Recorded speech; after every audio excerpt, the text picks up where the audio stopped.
छत्रपती संभाजीनगरमध्ये 1980 सालानंतर सुमारे 52,000 कोटी रुपयाची गुंतवणूक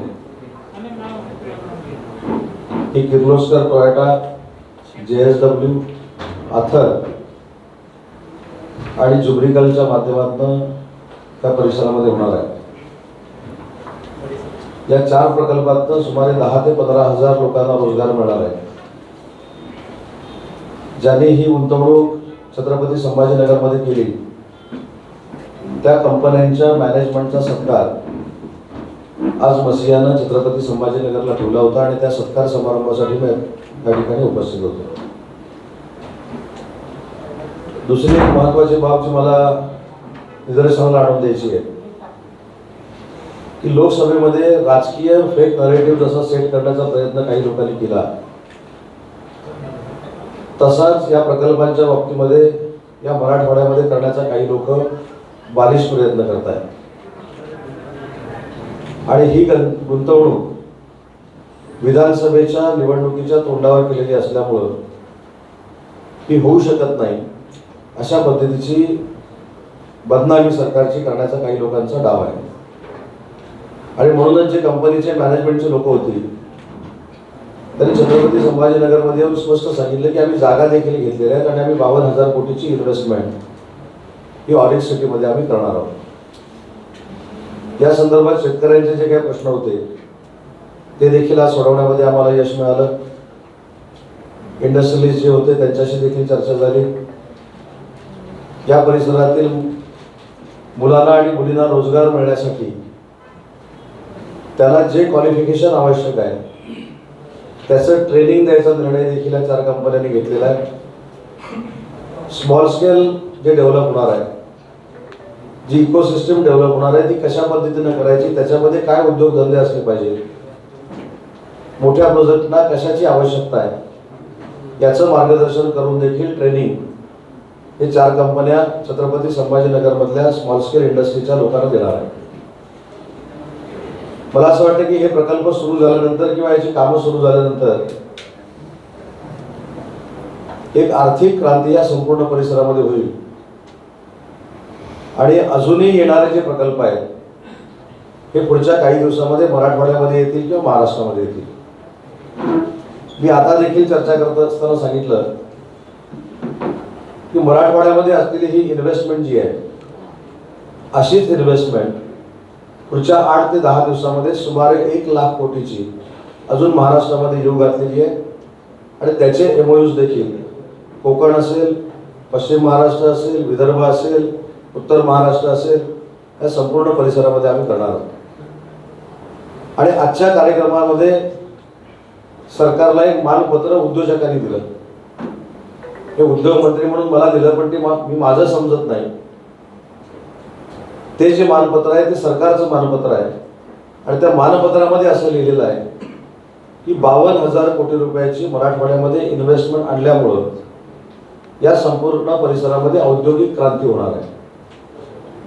आणि म्हणून मी असं म्हटलं की हे आम्हाला मिळालेलं सर्टिफिकेट आहे। गेली 2 वर्ष ज्यांनी फेक पत्रकार परिषद घेऊन खोट्या नाट्या बातम्या पसरवून उद्योग विभागाला बदनाम करण्याचा प्रयत्न केला त्याला माझ्या मराठवाड्यातल्या उद्योजकांनी उत्तर दिलंय, त्याबद्दल देखील त्यांचे मी धन्यवाद मानलेले आहेत, त्यांना आभार त्यांचे मानलेले आहेत। आणि म्हणून प्रत्येक राजकीय निवडणुकीमध्ये फेक नरेटिव्ह करायचा, मग तो उद्योग विभागाचा असेल, सामाजिक स्तरावरचा असेल, धर्माधर्मामधला असेल आणि स्वतःची राजकीय पोळी बाजून घ्यायची हा काही लोकांचा उद्योग असताना आमच्या उद्योग विभागानं 52,000 कोटीची शाश्वत गुंतवणूक ही छत्रपती संभाजीनगरमध्ये आणलेली आहे। आणि त्याच्या संदर्भातला उद्योजकांच्या सत्काराचा कार्यक्रम जो होता त्या कार्यक्रमाला आज मी छत्रपती संभाजीनगरमध्ये उपस्थित होतो। महायुतीचे विधानसभा मतदारसंघ वाईज मेळावे हे 20 तारखेपासून 288 मतदारसंघामध्ये सुरू होत आहेत। आपल्या मराठवाड्यामध्ये 2 विभागीय मोठ्या रॅली होतील, ज्या रॅलीला माननीय एकनाथ शिंदे साहेब, देवेंद्रजी आणि अजितदादा मार्गदर्शन करतील। आणि त्या रॅलीच्या अपरोक्ष ज्या काही सभा होणार आहेत त्या पालकमंत्री असतील, आमचे नेते असतील, आमचे सगळे कार्यकर्ते असतील हे सगळे मिळून प्रत्येक मतदारसंघामध्ये महायुतीचा मेळावा घेणार आहे. आणि 288 पैकी 288 मतदारसंघात आम्ही संघटनात्मक महायुतीची बांधणी करतोय. ती देखील समन्वयाची बैठक आज छत्रपती संभाजीनगरमध्ये पार पडली. समन्वय समितीमध्ये असल्यामुळे त्या बैठकीला देखील मी उपस्थित होतो. फेक नेरेटिव्हचा मुद्दा तुम्ही जो म्हणताय की संविधान बदलणार हे फेक नेरेटिव्ह भाजप विरोधकांनी सेट केलं, त्याच्यामुळे परिणाम झाला. तर राज ठाकरे असं म्हणतात की ती फेक नेरेटिव्ह खरी गोष्ट आहे, कारण भाजपच्याच एका खासदाराने लोकसभा निवडणुकीच्या पूर्वी अशी घोषणा केली होती की भाजप सत्तेत आल्यावर संविधान बदलणार. ते मला मान्य आहे ना. ती घोषणा त्यांनी केल्यानंतर ते काय भारतीय जनता पक्षाचं मत नव्हतं. त्या गोष्टीचा धागा पकडूनच पुढचा हा फेक नरेटिव्ह सेट केला गेला हे आम्हाला देखील मान्य आहे. पण जे नव्हतं आणि जे होणार नव्हतं ते सांगायला आम्ही कमी पडलो हे देखील आम्ही मान्य करतो.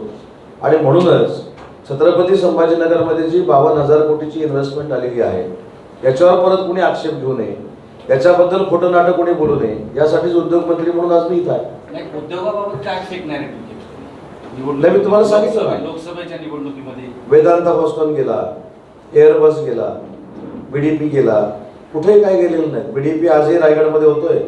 वेदांता फॉस्कॉनचा साधा अर्ज जो आला होता त्याची कॅबिनेट सब कमिटी देखील 18 महिने झाली नाही, त्यामुळे तो दोष आम्हाला देऊन उपयोगाचा नाही. एअरबेसचं साधं पत्र देखील आमच्या उद्योग विभागाला नाही. त्याच्यामुळे जे पाप आपण केलेलं आहे ते निवडणुकीच्या माध्यमातून आमच्यावर टाकायचं आणि त्याच्यातनं मतं मिळवायची, हा फेक नेरेटिव्ह काही लोक पसरवत आहेत. आणि तुम्ही एकही प्रोजेक्ट महाराष्ट्राच्या बाहेर महिंद्रा सुद्धा गुंतवणूक करणार होतं, दादा सुद्धा त्या संदर्भात बोलले होते. महिंद्राचा देखील 1 रुपयाचा प्रकल्प देखील बाहेर गेला नाही. आता माझ्याकडे ते पत्र नाही आहे.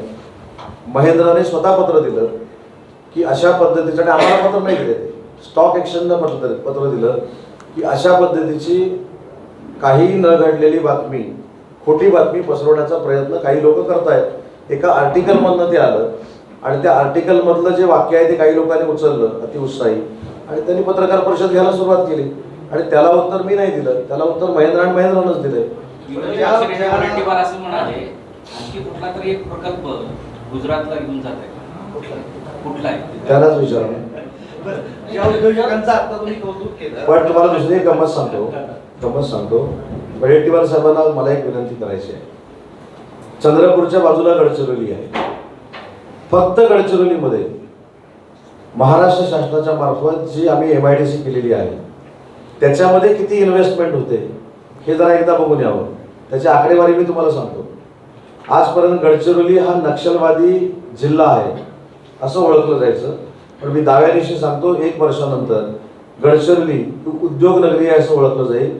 स्टील इंडस्ट्रीमधला सुनील जोशी हे जे उद्योजक आहेत त्यांनी 10,000 कोटीचा प्रकल्प त्या ठिकाणी बांधकामाला सुरुवात केलेली आहे. लॉइड्स नावाची जी कंपनी आहे 35,000 कोटी रुपये त्या ठिकाणी इन्व्हेस्ट करते. JSW 20,000 कोटी रुपये इन्व्हेस्ट करते. ज्या काही माझ्या मित्रांना स्वतःच्या बाजूच्या जिल्ह्यामध्ये काय चाललंय हे माहीत नाही, ते महाराष्ट्राच्या उद्योगावर कसं काय बोलू शकतात. उद्योजकांची एक तक्रार आहे. त्यांनी तुमचा सत्कार केला 10 दिवसापूर्वी सातत्यानं वीज जाते आणि त्यातून कोट्यावधींचं रुपयांचं नुकसान होतं. त्यांनी वीज कंपनीला याबाबतच्या अनेक तक्रारी केल्या, अनेकांना भेटले, मात्र त्यावर काहीही तोडगा निघाला नाही. नक्कीच त्यांची तक्रार आहे. ते माझ्याशी देखील बोललेले आहेत, मी महावितरणच्या अधिकाऱ्यांशी देखील बोललेलो आहे. परंतु त्यांनी हे देखील सांगितलं की महायुतीचं सरकार आल्यानंतर या MIDCतले जे रस्ते झाले हे मागच्या उद्योगमंत्र्यांना दिसले नाहीत हे देखील त्यांनी सांगितलं. म्हणजे महावितरणची त्यांची जी काय अडचण आहे ती योग्यच आहे, त्याच्याबद्दल दुमत नाही. पण त्यांची अजून एक अडचण होती कॉन्क्रिटीकरणाची, ती मागच्या काही कालावधीमध्ये पूर्ण झाली नाही असं देखील सांगितलं. आणि हे देखील सांगितलं एक झालं नाही, म्हणजे निदान 2.5 वर्षात 50% तरी काम झालं. 50% मत करू. महायुतीमध्ये जागा वाटपाचा जो निर्णय आहे तो जागा वाटपाचा निर्णय घेण्याचे सगळे अधिकार देवेंद्र फडणवीसांना देण्यात आलेले आहेत. त्यामुळे आता शिंदेची शिवसेना आणि अजित पवार यांना काय जागा मिळणार कसा असा एक प्रश्न नाही, भाजपानं जर त्यांचे उमेदवार महायुतीच्या सगळ्याच जागा कशा कुणाला द्यायच्या, किती द्यायच्या त्याचे सर्वाधिकार फडणवीस. अतुल साहेब देखील आहे. असा निर्णय नाही झालेला. असा निर्णय मला असं वाटतं झालेला देखील नाही, होणार देखील नाही. मला असं वाटतं तिन्ही नेते मंडळी एकत्र बसून सन्माननीय तोडगा काढतील आणि BJPची तिकीटं ठरवण्याचा अधिकार देवेंद्रजींना आहे. आमच्या तिकिटाचा अधिकार एकनाथ शिंदे साहेबांना आहे, राष्ट्रवादी काँग्रेस पक्षाचा अजितदादांना आहे. त्याच्यामुळे थोडं मराठी भाषा असल्यामुळे वाक्यरचना पाठीपुढे होते. महायुतीचे उमेदवार ठरवण्याचे अधिकार देवेंद्रजींना दिलेत असं जर हा परत आणि एक कोणतरी फेक नरेटिव्ह सेट करत असेल तर तसं काही नाही. तसं नाही. लँड पण दिली काही लोकांना, हजारची झाली. त्याच्यानंतर ती लुब्रिकंट बनवणारी जी लुब्रिजन नावाची कंपनी आहे त्याला पण 120 एकर आपली जमीन दिलेली आहे. आता अधिकारी होते ना त्यांचे सह्या पण झाल्या, त्याच्यामुळे तो काय प्रश्न राहिलेला नाही. 1,000 कोटीची काय 1,000 कोटीची गुंतवणूक 1,00,000 कोटीची गुंतवणूक येणार आहे म्हटलंय महाराष्ट्रात. ते कधी काय कसा एमओयू झालाय किती नाही, मी एवढं नाही, मी असं कुठं असणार आहे मी काय सांगितलं, कदाचित कोकणात असू शकते, कदाचित रायगडमध्ये असू शकते, कदाचित नवी मुंबईमध्ये असू शकते, कदाचित नागपूरला असू शकते, कदाचित उत्तर महाराष्ट्रामध्ये असू शकते, कुठेही असू शकते. निवडणुकीच्या अगोदर होऊन जाईल. आता 8 ते 10 दिवसामध्ये, आणि ते पण पुराव्यानिशी सिद्ध करणार आहे. सामंत साहेब, काय म्हणजे एक उद्योग एवढे येत आहेत, 52,000 कोटीची गुंतवणूक आहे. आता हे नवीन उद्योग येणार, त्यांचे 3-5 वर्षात प्रोडक्शन सुरू होईल, लोक येतील इथं. पाण्याचा प्रश्न आहे, त्यांना पाणी कुठून देणार? आता आम्हाला 8 दिवसाला पाणी वरून पाणी सोडत नाही. नगर नाशिकची अडचण आहे. देवेंद्रजींनी परवा एक नवीन प्रकल्प जाहीर केला, इकडे उत्तर महाराष्ट्र जळगावला फायदा आहे, तिकडे कोकणात फायदा, पश्चिम महाराष्ट्रात फायदा. मराठवाड्यात पाणी कधी आणणार, कुठून आणणार, कसं आणणार? पाणी कुठून त्याच्यासाठीच आहे ना, उद्योगांनी आत्ताच एक बैठक घेतली आणि पाण्यावरच विषय होता की जर पाणी नाही तर आम्ही पुढे काय करणार. बाहेरचे जॅपनीज लोक तुम्हाला माहिती आहे, पाण्याला नाही, अतुल सावे साहेब देखील त्या 2 मिनिटं अतुल सावे साहेब देखील त्या मीटिंग बद्दल सांगतील किंवा त्या प्रश्नाबद्दल सांगतील. पण उद्योग मंत्री म्हणून एवढंच सांगतो की जे प्रकल्प आणलेले आहेत त्यांना पाणी आम्ही कमी पडू देणार नाही. एकच मिनिटं मी यांच्या पाण्याच्या प्रश्नाला उत्तर देतो. आत्ताच मासियाच्या माध्यमातूनच कुडकुंडवर साहेब आणि आमचे नागरे साहेब यांच्या उपस्थितीत देवेंद्रजींच्याकडे बैठक झाली. त्या बैठकीमध्ये पाण्याच्या प्रश्नावर जवळजवळ 1 तास पूर्ण चर्चा होऊन छत्रपती संभाजीनगरच्या जायकवाडीच्या याच्यामध्ये पाणी जे समुद्रात वाहून जाते ते पाणी कसं इकडे आणायचं या विषयावर त्याच्याशी सगळं प्रेझेंटेशन झालं, चर्चा झाली आणि लवकरच आपण ही व्यवस्था करतोय की जायकवाडीच्या प्रोजेक्टमध्ये नाशिक नगरमधून जे ओव्हरफ्लो पाणी आहे त्याच्या व्यतिरिक्तही अजून जे पाणी समुद्रात वाहून जाते म्हणजे नदी जोड प्रोजेक्टच्या माध्यमातून जो आहे त्या माध्यमातून पुढच्या 3 वर्षात पाणी इकडे आणण्याचा पूर्णपणे प्रयत्न केला जाणार आहे. आणि छत्रपती संभाजीनगर शहराचा विषय जो आहे तो म्हणजे आपण सगळेजण रोज फॉलोअप करतोच आहे. तोही आज ज्या 7 टाक्या तयार आहेत त्याचं 30 ऑगस्टपासून सुरू होणार आहे, बाकीच्या 4 टाक्या 30 सप्टेंबरपासून सुरू होणार आहेत आणि उरलेल्या टाक्यांचं पण आपण डिसेंबरपर्यंत सगळ्यात सुरू करायचा आपला प्रयत्न आहे. आणि जो 7 दिवसाचा टप्पा आहे तो 5 दिवस किंवा 4 दिवसावर येईल पाण्याचा आणि डिसेंबर नंतर बाय मार्च माझ्या मते आपल्याला मुबलक पाणी उपलब्ध होईल, ज्या दिवशी जॅकवेलचं काम पूर्ण होईल. याचा मागेही आम्ही अनेक पत्रकार माझ्याबरोबर पण आले होते. आपण सगळीकडे तिकडे पाणी केलेली आहे. दर महिन्याला डॉक्टर कराड साहेबांनी त्याचा फॉलोअप घेत असतो आणि मला खात्री आहे की डिसेंबरपर्यंत आपण तो प्रोजेक्ट ॲटलिस्ट 90% कंप्लीट करून बाय मार्च 100% कंप्लीट करून आपल्याला रोज प्यायला पाणी म्हणजे उद्या कुठल्या उद्योजकाला असं वाटणार नाही की इकडे पाण्याची अडचण आहे. आणि जो तुम्ही म्हटला तो नाशिकहून जे पाणी आणायचं त्याच्यावर पण वर्किंग चालू आहे. मासियाने त्याच्यात लीड घेतला होता. त्याच्यामध्ये आपले नागरे साहेब आणि कुणकुणवार साहेब आणि आपला अनिल पाटील हे तिघेही त्या बैठकीला उपस्थित होते आणि त्याच्यामध्ये बरेचसे सोल्युशन्स त्यांनी दिलेले तो आपण इम्प्लिमेंट करायचा प्रयत्न करतो. साहेब, समुद्रात जाणार पाण्याचं तुम्ही मराठवाड्याकडे वळवायचं म्हणता, याचे गेल्या अनेक वर्षापासून सर्वे साहेब नदी जोड प्रोजेक्ट आर्थिकदृष्ट्या पाणी आपल्याला ते लिफ्ट काही ठिकाणी करावं लागणार, एवढं पाणी लिफ्ट करणं आर्थिकदृष्ट्या परवडणार नाही, हे सगळ्यांचे निष्कर्ष आलेले आहेत. तरी आपल्याला म्हणताय तुम्ही साहेब कृष्णा खोरे ज्यावेळेस जाहीर झालं होतं त्यावेळेसही असंच बोललं जायचं की एवढा निधी कुठून येईल, काळजी करू नका, केंद्रामध्ये आमचं शासन आहे, महाराष्ट्रामध्ये आमचं कुठल्याही याची पैशाची कमी आम्हाला पडणार नाही एवढं मी तुला सांगतो. आणि महाराष्ट्राचं ट्रिपल इंजिनचं सरकार आहे.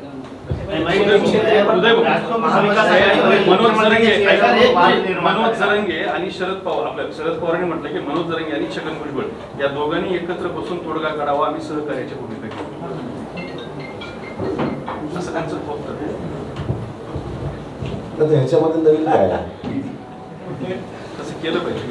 नाही, मुद्दा असा आहे की मनोज जरांगे पाटील हे मराठा आरक्षणासाठी प्रयत्न करत आहेत आणि भुजबळ साहेबांची भूमिका की ओबीसी मधलं आरक्षण कमी होऊ नये. महायुतीची स्पष्ट भूमिका पहिल्या दिवसापासूनची आहे की मराठा समाजाला आरक्षण हे कुठच्याही परिस्थितीमध्ये मिळालं पाहिजे. मराठवाड्यातल्या ज्या निजामकालीन नोंदी आहेत याच्या बाबतीमध्ये सकारात्मक भूमिका सरकारनं घेतलेली आहे. पितृसत्ताक जी पद्धत आपली आहे त्या पद्धतीनं दाखले मिळावेत ही आमची भूमिका आहे. परंतु हे करत असताना ओबीसींचं काही कमी होऊ नये, त्यांच्या आरक्षणाला धक्का लागू नये ही आमची स्पष्ट पद्धतीची भूमिका आहे. त्याच्यामुळं आता पवारसाहेबांनी जे काही सांगितलेलं आहे त्याचा योग्य तो विचार मुख्यमंत्री महोदय करतील. बरोबर सामंत साहेब, शरद पवारांची भूमिका अजूनही स्पष्ट होत नाही. ते सरळ सरळ कुठलीही त्यांच्यावर जबाबदारी आली आरक्षणाच्या बाबतीत सरकारकडे बोट दाखवतात, काही भूमिका मांडत नाही. आरक्षणाच्या प्रश्नावरून त्यांना दूर राहायचं आणि विधानसभेच्या तोंडावर गपचूप राहून राजकारण करायचं. मला असं वाटतं की हे आपण जे पहिलं वाक्य म्हटलं ते तुमच्या माध्यमातून महाराष्ट्रामध्ये जर दाखवलं तर अजून चांगलं होईल.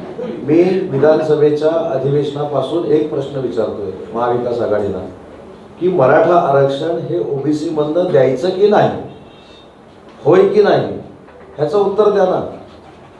शरद पवार साहेब जशी एक मिनिट जशी आम्ही भूमिका मांडलेली आहे किंवा असं असं झालं तर असं असं आहे, तसं महाविकास आघाडीच्या नेत्यांनी पत्रकार परिषद घेऊन मराठा आरक्षण हे ओबीसींच्या आरक्षणातनं द्यायचं असेल तर त्यांनी होय म्हणावं, नसेल तर नाही म्हणावं. हे साधा प्रश्न आहे, होय की नाही. त्याला अजून 15-20 दिवस गेले आणि 15-20 दिवस गेल्यानंतर तुम्ही मुद्दाम तुम्हीच पत्रकार परिषद घेता. पण आम्ही जे पत्रकार परिषदेतनं बघतो की एखादा प्रश्न तुम्ही असा विचारला की त्याचं उत्तरच मिळत नाही. म्हणजे मुंबईला जाणार काय म्हणून विचारलं तर मुंबई येतच नाही. म्हणजे औरंगाबादला छत्रपती संभाजीनगरला जाणार, तिकडनं पुढे जाणार आणि नागपूरला पोहोचणार, मुंबईचं काय. हा प्रश्न माझी आपल्याला विनंती आहे की जोरदार पद्धतीने त्यांना तुम्हीच विचारला पाहिजे की मराठा आरक्षण हे ओबीसीतनं द्यायचं आहे की नाही. होय असेल तर होय म्हणा, नाही असेल तर नाही म्हणा. वडेट्टीवारांनी तुम्हाला असं म्हटलेलं आहे विरोधकांना की ज्यावेळेस मनोज जरांगेला आश्वासन दिलं त्यावेळेस आम्हाला सरकारने विचारलं नाही, आता आरक्षणात आडुक्यांच्या गळ्यात अडकलंय तर ते आता विरोधकांकडे बोट करते की भूमिका मांडा. तुम्ही जास्त मनावर घेऊ नका. विरोधी पक्ष नेत्यांना इकडे यायची जास्त सवय आहे. उद्या कदाचित नंतर ते इकडे येऊन आमच्याबरोबर भूमिका मांडतील. तुमची काय भूमिका ओबीसी द्यायची की नाही? नाही, मी स्पष्ट सांगितलं ना साहेब वाक्य. मराठा आरक्षण देण्यासाठी सकल मराठा आरक्षण 10% हे सरकारनं जाहीर केलेलं आहे. निजामकालीन नोंदीच्या बाबतीमध्ये शिंदे समिती स्थापन करून कुणबी समाजाचे दाखले हे सरकारनं सकारात्मक दिलेले आहेत. परंतु सगळे सोयरेच्या बाबतीमध्ये 8 ते 10 लाख या तक्रारी प्राप्त झालेल्या आहेत, त्याची छाननी सुरू आहे. परंतु हे सगळं करत असताना मराठा समाजाला आरक्षण देत असताना ओबीसी बांधवांचं आरक्षण कमी होणार नाही ह्याची दक्षता घ्यायची सरकारची भूमिका आहे. आणि अजून एक महत्त्वाची गोष्ट सांगतो की मागच्या 2.5 वर्षामध्ये मी देखील उच्च व तंत्रशिक्षण विभागाचा मंत्री होतो सरकारमध्ये. परंतु ज्यावेळी मराठा आरक्षणावर चर्चा व्हायची आणि राज्य मागासवर्गीय आयोगाला 300 कोटी रुपये देण्याचा प्रश्न यायचा तरी प्रमुख मंडळी सगळे सांगायचे द्यायची काय आवश्यकता नाही. त्याच्यामुळे हे देखील काही लोकांनी समजून घेतलं पाहिजे की ज्यांनी मराठा आरक्षणाच्या सुप्रीम कोर्टाच्या पिटिशनला वकील देखील उभे केले नव्हते ते आज नरोबा कुंजरोबाची भूमिका घेत आहेत. त्यांची भूमिका स्पष्ट झाली पाहिजे.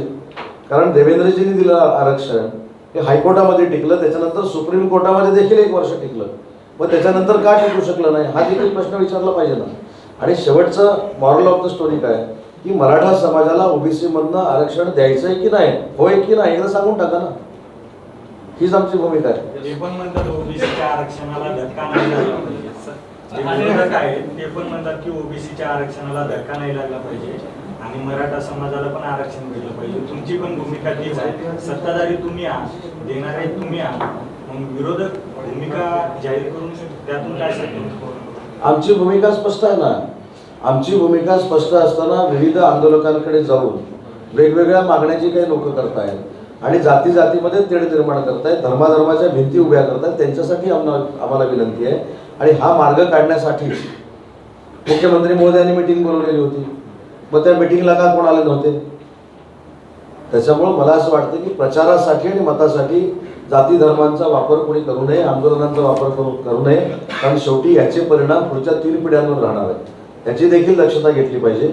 आणि म्हणून मला असं वाटतं की आज काही लोकांना बरं वाटतंय, कोण कोणाला तरी शिव्या घालतंय, कोण कोणाबद्दल तरी बोलतंय म्हणून काही लोकांना बरं वाटतंय, पण हे ज्यावेळी बुमरँग होईल तरी परिस्थिती काय होईल ह्याचा देखील विचार केला पाहिजे. मी स्वतः मनोज दादांशी अनेक वेळा बोललेलो आहे, तुम्हाला देखील माहिती आहे, आणि माझी भूमिका ही कायमस्वरूपी समन्वयाची राहिलेली आहे. मी हाके साहेबांकडे पण गेलेलो आहे, आणि म्हणून त्यावेळी देखील मी छत्रपती संभाजीनगरमध्ये हेच सांगितलं होतं, दोन्ही नेत्यांना हीच विनंती केली होती की समाजामध्ये तेढ निर्माण होऊ नये, समाजाच्या भिंती एकामेकाच्या समोर उभ्या राहू नयेत, म्हणून तुम्ही दोघांनी एकत्र येऊन बैठकीच्या संदर्भातला विचार करा, हीच आमची भूमिका आहे.